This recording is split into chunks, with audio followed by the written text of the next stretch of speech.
Design Biology as a Forensic Evaluation Framework for Biological Claims, Part 3. How I apply design biology to biological claims.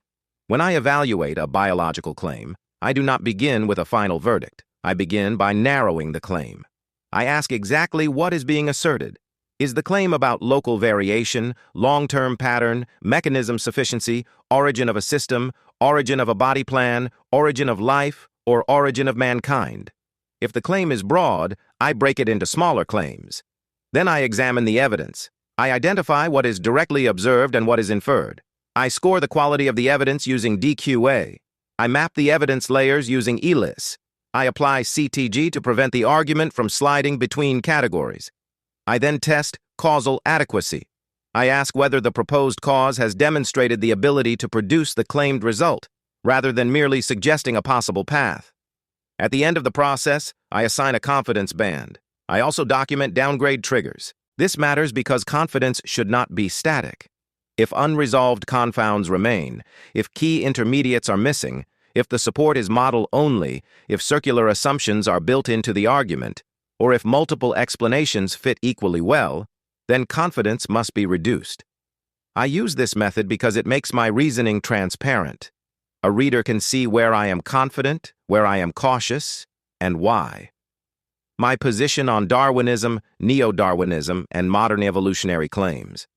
I recognize that Darwinism and neo-Darwinism are historical terms and that modern evolutionary biology encompasses a broad range of active research areas, including population genetics, genomics, phylogenetics, and evolutionary developmental biology.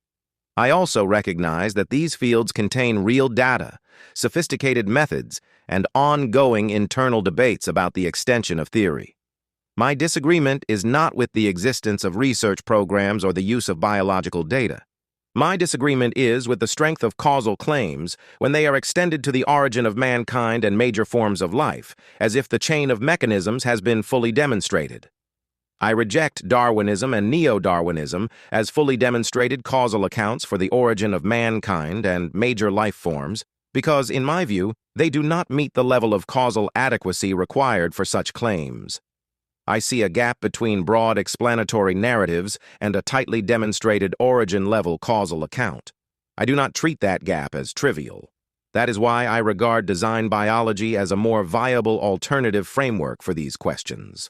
Design biology does not ask me to ignore evidence. It asks me to evaluate evidence with stricter forensic discipline. It asks me to separate data from narrative. It asks me to score the evidence quality. It asks me to track inferential layers. It asks me to test causal adequacy before I grant a strong historical conclusion.